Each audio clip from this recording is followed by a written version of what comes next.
ولا ليال صلاة وحريرك كدحيا الله سبحانه وتعالى يا أدون كيسا مر والبا أو حرير كاسي أو نقضم مد حوق له أدونك وحا حوقيسان يبدبادة ديسا ليبان تيسا إيا استقامة ديسا يتوصنان تيسا مر والبا أو حرير كاسي أو ضعيفه أو تاقدر أي كدعضو أدونك ودلوبيا إلهي سبحانه وتعالى أكال مايو وحونا نقونا يا مد خساري أو قول در أي كدعضي وحو النبي الشيخ صلى الله عليه وسلم سيدا الإمام أحمد رحمة الله عليه وصوص رأي غيرك وحو يراهدي وحا أوه الرأي أي أدونك الله حسابين يا صلاة أول ما يحاسب به العبد الصلاة وحا أوه الرأي أدونك الله حسابين يا أو حقوق إلهي كم سبحانه وتعالى وصلاة دول صلاة وهذه حقاقته أعماش هذا أنت صهرت وهجاج سابور النبي عليه الصلاة والسلام قفك صلاة يسوع حقاقته أعماش يسكل إلهي حقاق جنية قفك صلاة يسوع أي فسهاده أعماش يسكلنا ويفسهاديسا روايات كلو النبي الله صلى الله عليه وسلم قفك صلاة يسوع أي حقاقته والليباني قفك صلاة يسوع أي سن حقاقين وخساري خسارة يقول در أياكو دعوة سيدا مركا ولا ليال صلاة دين ويقول نقون كرتا مد حقاقسن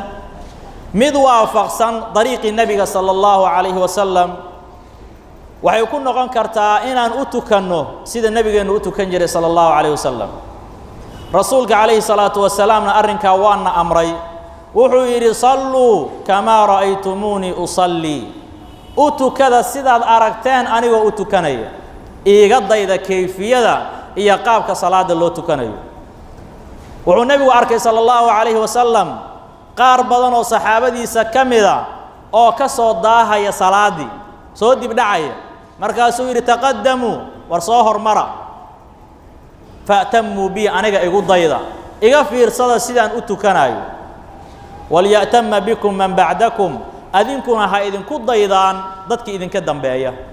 ضدك إذن كدن بأيه ها إذن كود ضيدان أذنكم لكن أنيقا إيقود ضيدا صلاة مركا ولا لي النبي صلى الله عليه وسلم سي قولنا وأشرحي وهذا سي فعلنا صحابة وأتسي أو واحد على الرسول عليه الصلاة والسلام إنه منبرك كوري أسيغو صلاة التكنية منبرك دوشيسو صلاة كحرة الرسول عليه الصلاة والسلام سببته سيدا أسمين يوحوي ضدك صفوفة قدالة كجيرة إني أركان وحيابها النبي أسمين عليه الصلاة والسلام أو نمان لو ودا جيدو منبرك دوشيسو كل ركوعي منبرك دوشيسو أيو ركوع دي أغا سوكعي مركو دمعي إنو سجوده أيو دولك أسود دقى النبي صلى الله عليه وسلم دولك كو سجودي مركو سجودي كبحي أي رقعادي لباد أوكعينا منبركو كسو نغضي صلاة دي سيداسو كل دميست مركو صلاة دي كبحي وحو شيغ الرسول عليه الصلاة والسلام صحابة سببت وأرنتا أسمي إنما صنعت هذا لتأتموا بي ولتعلموا صلاتي أرنتا وحن أسمي بورسي آد إيقو ضيطان صلاة ديدانا آد أبرتان سيدا سنسمي النبي عليه الصلاة والسلام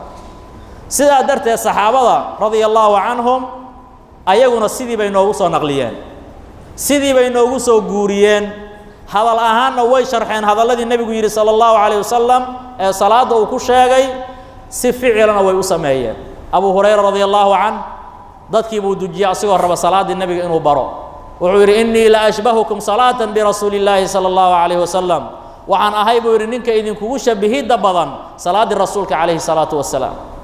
وحسدا سمي علي بن أبي طالب رضي الله عنه أنت وحي صحابة أسمين ينسئ مضى أبران وحي النبي كبرتين صلى الله عليه وسلم أو كيفية إيقابك صلاة اللوتو كنيو سيدا درتيد ولا ليال قف والما مسلمة وحا واجب كؤه إنه برطه فهمه أو أغاده سيدا النبي أتو كنجر عليه الصلاة والسلام إسلام مركانا أو قد أيضا سيدا الرسول أتو كنجر أعماشا للي ماذو إلهي سبحانه وتعالى ما أقبله إلى الله درتي الله سمايه لنا وافجي طريق الرسول عليه الصلاة والسلام salaada marka aan u nimid oo mar walba aan tukanayno masaajidda aan iskugu imaanayno oo aan dareensannahay inay waajib nagu tahay inaan la nimaadno haddaanan ula imaanin sida nebigu ula imaan jiray sala allahu calayhi wasalam ilaahay naga aqbali maayo ilaahay subxaana wa tacaala naga aqbali maayo nebiga calayhi salaatu wasalaam wuxuu yidhi man camila camalan laysa calayhi amri laysa calayhi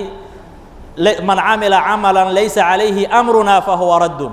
qofkii la yimaada camal arrinkeenna iyo diinkeenna uusan ku sugnayn camalkaasi waa mid marduudaho la celinaya buu leeyahay nebiga calayhi salaatu wasalaam la aqbali maayo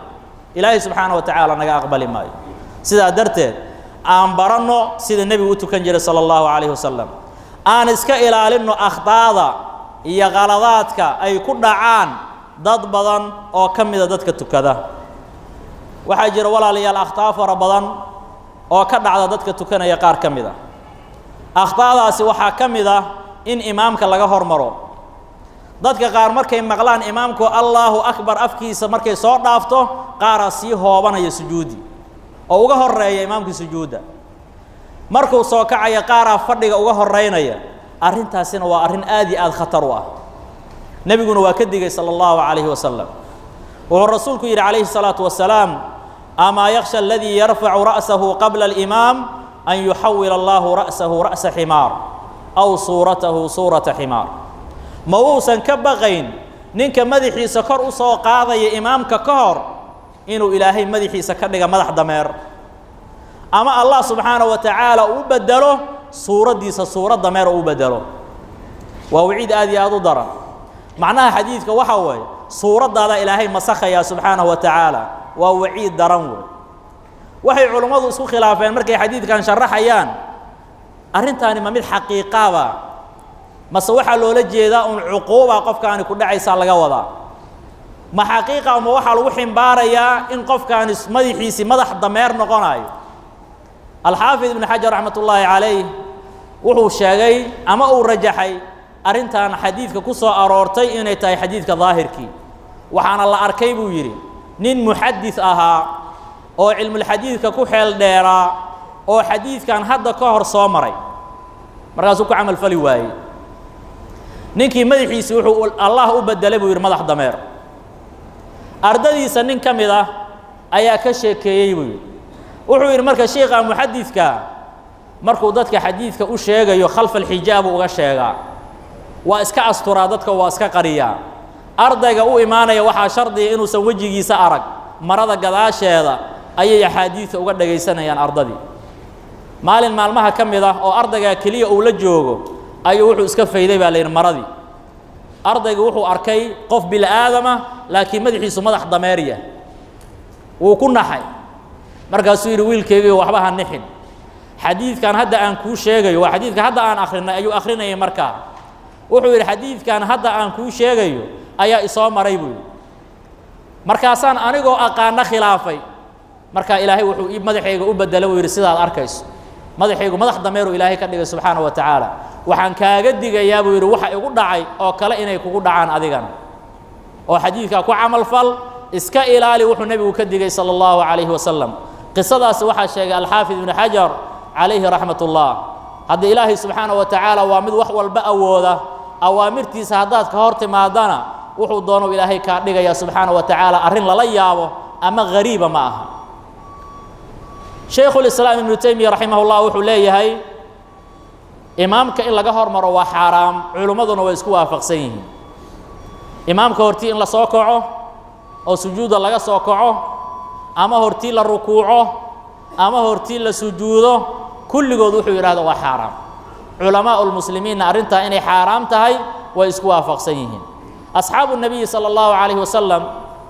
waxaa laga wariyey qaarkood inay yidhaahdeen markuu nebigu sujuudda aadaya calayhi salaatu wasalaam lam yaxni axadu mina dahra xataa yaqaca saajidan axad annaga naga mida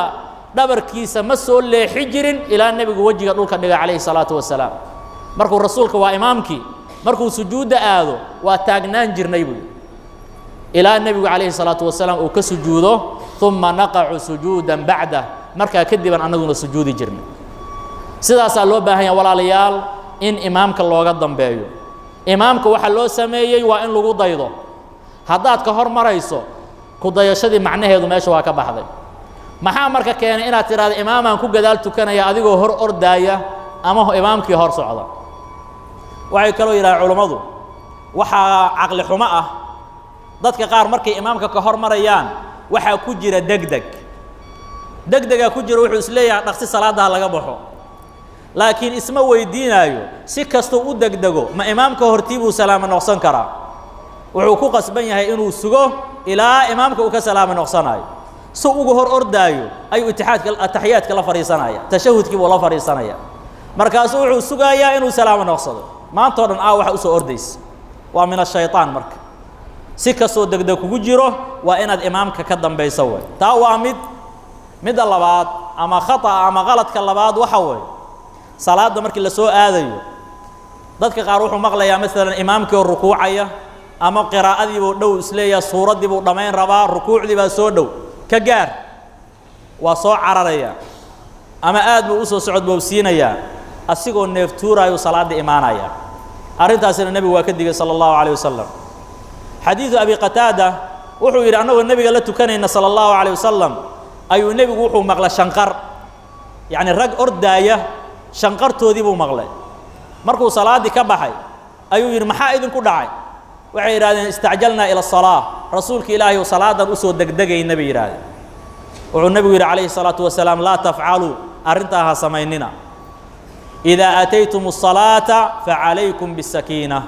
هذا صلاة إيمانيسان وحال إذن كرر يريد دجنان أذنكوا حصلون دجن ست ترتيب أصعدة إمادة صلاة فما أدركتم فصلوا وما فاتكم فأتموا واحد سو جارتان لا تكذا إمامك وحي إذن دافنا لما يستر تمركوا إمامك صلاة كبحوا لكن يلا سو أردن بير النبي صلى الله عليه وسلم أرنتان وغلط لبعض oo ay ku dhacaan dadka tukada salaada qaar kamida loo baahan yahay in la iska fiiriyo waxa kamida walaalayaal akhtaada dadka qaar ka dhacda salaada markii lagu jiro waxaad arkaysaa dad farahooda ku ciyaaraya ama shaatiga toosisanaya ama saacada gacanta ugu xiran marba dhinac u rogaaya ama cimaamada hagaajisanayo ku mashquulsan cimaamadihiisa iyo jirkiisa ku mashquulsan ama dhaqdhaqaaqa badinaya ala kulli xaal deganaan ma leh maanta waa xogaya marba dhinac u dhaqaaqaya arintaasina waa khatar waxa suurtagal ah hadee waxaasi bataan in salaadaadu ku burto oo salaadaadu ay ku baabaado dhaqdhaqaaqa faraha badanna wuxuu daliil u yahay khushuuca salaada inuu yar yahay maxaa yeelay qofka hadduu salaada ku khushuuco jirka dhanaa khushuucaya waxaa la rabaa xibnaha dhan inay degaan ay salaada ku xasilaan hadduu qalbigaagu khaashiyo oo khushuucsan yahay khushuuca salaadana waa laga maarmaan allah subxaanahu wa tacaala wuxuu leeyahay qad aflaxa almu'minuun aladiina hum fii salaatihim khaashicuun waxaa liibaanay dadka mu'miniinta ah mu'miniinta yaa waay sifada ugu horreyda alla uu ku sifeeyey waa maxay waa aladiina hum fii salaatihim khaashicuun waa kuwa salaadooda dhexdeeda ku khushuuca buu leeyahay allah subxaanahu wa tacaala الإمام الزهري أو كم إذا أئمة تابعين تمركوا خشوع فسر يوحيري الخشوع آيات كجرا وحلو لجيدا السكون دجنان بالغوضة دجنان يدغدغاق بدن واسك سوهر جيدا عبد الله بن الزبير رضي الله عنه أو كم إذا من أصحاب النبي صلى الله عليه وسلم وحال شيء حدو صلاة دجله كأنه عود واحد مودابو يرنيكي إمامك كورين أيوة مجاهد واحد مودابو يرقري ميل تاجن واحد غداغ ماله كأنه عود من الخشوع أي من أجل الخشوع خشوع الدرتي أي واحد مودابو يرقري ميل الصورة وكله مركو الركوع أيوه أما السجود يمو يغدغ قيسة واحد دينية واحد الديدي ولا لي يغدغ ودن معه لكن غدغ عن مصلحة كجري waxa yaraatay maslaxadii salaadana kuma jirto qofkana asiga baahi ugu qabo inuu dhaqdhaqaaqa ma jirto dhaqdhaqaaqa noocaas oo kala ah wuxuu ka soo horjeedaa ama uu ka hor imaanaya khushuuci buu ka hor imaanaya Hudayfa ibn al-Yaman radiyallahu anhu wuxuu arkay nin tukanaya oo salaadii ku jira oo garkiisa ku ciyaaraya garkiibu iska salsalaaxanaya garkii ku falaadaya markaasuu yiri law khasha'a qalbu hada la sakana jawaarihu ninkan qalbigiisa haduu khushuucsanaan laha xibnihiisu waa degi lahaayeen buu ciyaartaan dhaqdhaqaaqan badan ma sameeyeen haddii qalbigiisu khushuucsan yahay laakiin khushuuci qalbiga ayaan jirin marka salaada inaan ku khushuucno aan ku dadaalno dhaqdhaqaaqa aan loo baahnayn daruuro keenaysa iyo maslaxo keenaysana aysan jirin waa in salaada laga ilaaliyo arrintaasi in la badiyo lagu ciyaarana akhtaada iyo gafafka dadka qaar ay galayaan ayay ka mid tahay markii ay salaada ku jiraan waxaa akhtaada walaalayaal ka mid ah dadka qaar markii salaada la galo ay qiraa'ada akhrinayaan faatixada maalan faatixada akhrinteedu waa rukni arkaanta salaada ka mid ah dad waxaa jira marka afku isku dhegsanaya faruuryaha ma dhaqdhaqaajinayo wuxuu ku leeyahay niyadan ka akhrinayaa faatixada niyadda inaad ka akhriso lama ogola haddaad niyadda ka akhriso oo aad carabka ka akhrinno qof faatixa akhriya ma tihi waxaa laga maarmaana carabkaaga inaad dhaqdhaqaajiso faruuryahaagu ay dhaqdhaqaaqaan bilqiraa'a waa laga maarmaan laakiin dhanka kale waxaa jira dad kuwaa ka duwan oo cagsi ku ah faatixadu waa akhrinayaa laakiin kor u akhrinayaa wuxuu tashwiishinayaa dadkii dhinacyadiisa ku tukanaya cod sare ayuu ku akhrinayaa taa waxay keenaysaa ninkii dhinacaaga taagnaa ee asagana faatixada akhrisanaya inaad ka tashwiishiso nabiguna calayhi salaatu wasalaam wuxuu yidhi walaa yajhar bacdukum calaa bacdin bilqiraa'a qaarkiin qaarka kale iyaysan qiraa'ada kula jahrin waxaa lagaa rabaa inaad akhriso adigoo naftaada maqashiinaya kuna koobaya inaad naftaada maqashiiso dadka dhinacyadaada ku tukanayana aadan gaarsiinin codkaaga si aadan salaada uga tashwiishin waxaa walaalayaal ka mid a akhtaada loo baahan yahay in la saxo dadka qaarna ay ku dhacaan qofaa masjid soo gelaya salaaddii buu gelayaa waxaa laga yaabaa asoo salaaddii ku jira masaajidka qaybihiisa kore inuu fiiriyo indhaha kor u qaado arrintaasina waciida ku soo arooray nebigu waa ka digay sala allahu calayh wasalam wuxuu rasuulku yidhi calayhi salaatu wasalaam qolada indhahooda kor u qaadaya markay salaada ku jiraan arrintaasi way ka reebtoomayaan way ka harayaan ama aragyadooda la dafayaa buu yidhi nebigu calayhi salaatu wasalaam ilaahay indhahu tiraya indhala-aana ilaahay ku ridaya subxaanahu wa tacaala ama waxay ka harayaan ficilka noocaasa oo ay samaynayaan culimmadu markay xadiidkaa sharxayeen waxay yidhaahdeen sababta nebigu u reebay waxay tahay waxay ka soo horjeedaa khushuuci qofka hadduu khushuucsan yahay derbiyada ma fiiriyo walidaalika qofka tukanaya waxaa la rabaa mowdicu sujuudihi inuu fiiriyo meesha uu ku sujuudayo inuu wejigiisa iyo indhihiisa qaabiliya baa la rabaa laakiin qof marba dhinac u jeesanaya midig iyo bidix iyo kor fiirinaya taa waxay daliil u tahay qofkaasi salaada dhexdeeda inuusan ku khushuucsanayn marka taana waa inaan iska ilaalinno oo indhaha aadan kor u qaadin oo aadan kor fiirin adigoo salaada ku jira haddii aysan jirin wax maslaxo ah oo arrinkaasi keensanaya waxaa ka mid a walaalayaal akhtaada iyo qaladaadka loo baahan yahay dadka qaar inay iska saxaan waa arrin ku tacalluqda sufuufta salaada masaajidka markii la yimaado dabcan jamaaca lagu tukanayaa jamaacadana waa inay sufuuf galaan sufuufta wuxuu nebigu amray sala allahu calayhi wasalam in la simo oo la toosiyo atimu safa alawala falawal taasuu dhihi jiray nebigu calayhi salaatu wasalaam sufuufta say u kala horeeyaan u dhammaystira wuxuu nebigu yidhi calayhi salaatu wasalaam sawuu sufuufakum sufuuftiina sima garbaha anqawyada in la simo wuxuu yidhi sudu lkhalal dulduleelada ha la xiro waxaad arkaysaa marka dad hadda tukanaya laba qof oo isku garab tukanaysa oo ay u dhaxayso meel qof mari karo ka hadli maayo waxyaabahan hadda la yidhi waa soo kordheen oo dee culammada qaar daruuro ay u fadweedoon in la yidhi hala kala fogaado adduunyada meelo ka mid a cudurkan karoonaha markuu yimid kadib laakiin annagu hadda waxaas waa ka roonnahayo hadda masaajiddii aan ku tukannaa sufuuftiina waa wada galnaa asalku waxaa ah sufuufta in la isku dhajiyo yacni qofba qofka kale inuu duleelku u dhaxeeyo ou xiro sidaasaa nebigu faray calayhi salaatu wasalaam waxa laga xirayana axaadiidka qaaruu rasuulku ku caddeeyey waa shaydaanka raba salaadda inuu kaa waswaasiyo ee adinka ka cararay ama aqinka ka cararaya markuu soo noqdo dulduleeladaasuu kaa soo gelaya waa in marka dulduleelada la xiro nebigeenna calayhi salaatu wasalaam waa danay jiray sufuufta in la simo saxaabadana in badan ayuu ku booriyey inay sufuufta toosiyaan wuxuuna u duceeyey qofka sufuufta xiriiriya wuxuuna habaaray midka sufuufta gooya man wasala safan wasalahu allah ومن قطع صفا قطعه الله قفك صف حريري الله حريري والنبي عليه الصلاة والسلام قفك صفك جوينا الله جوي وهبارين مرك قفك صفك جوية وقف هبارون والنبي وهباري عليه الصلاة والسلام ما شاسنا وإن إلى لنه صلاة مركان تكن إن شاء الله تعالى أن كد ذالنا إن صفوف تلصمه دل الله حيره أيضا صف لمن يهان إن صفك الله بالله وحيما النبي كدي كمت عليه الصلاة والسلام صفوف تسيئك الهريان هلو بوحي يولي هذا النقصان جريسو صفك قدام بيها كجرت النقصان لكن مثلا مركان مسايك صاقشو وحال قاربا صفك قدام بيها إن دنعيضا فيرس وحكبنا المجران هذه ميل بناني أي جرت بوحي هبلابين صف عصب أما جهة كسوق شهر نقطة أما جهة كلا وحي مركا ميل صفك ميل كبنان دمستر هذه الصفوف تدمسترينهين مركا كذب أياد ما عرفتي صف عصب لبلابي كرا مركا ولا ليال أخطاء يا غلطاتك كسر أروري أما ضدك قار أي سميان شرعون أو رابي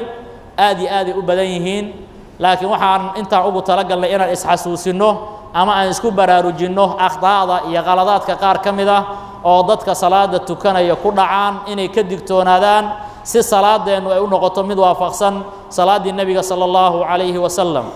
اللهم صل على محمد وعلى آل محمد كما صليت على إبراهيم وعلى آل إبراهيم وبارك على محمد وعلى آل محمد كما باركت على إبراهيم وعلى آل إبراهيم إنك حميد مجيد اللهم آتنا في الدنيا حسنة وفي الآخرة حسنة وقنا عذاب النار اللهم أعز الإسلام والمسلمين وأذل الشرك والمشركين ودمر أعداءك أعداء الدين يا رب العالمين اللهم أرنا الحق حقا وارزقنا اتباعه وأرنا الباطل باطلا وارزقنا اجتنابه اللهم اقسم لنا من خشيتك ما تحول به بيننا وبين معاصيك ومن طاعتك ما تبلغنا به جنتك ومن اليقين ما تهون به علينا مصائب الدنيا اللهم متعنا بأسماعنا وأبصارنا وقوتنا ما أحييتنا واجعله الوارث منا واجعل ثأرنا على من ظلمنا وانصرنا على من عادانا ولا تجعل مصيبتنا في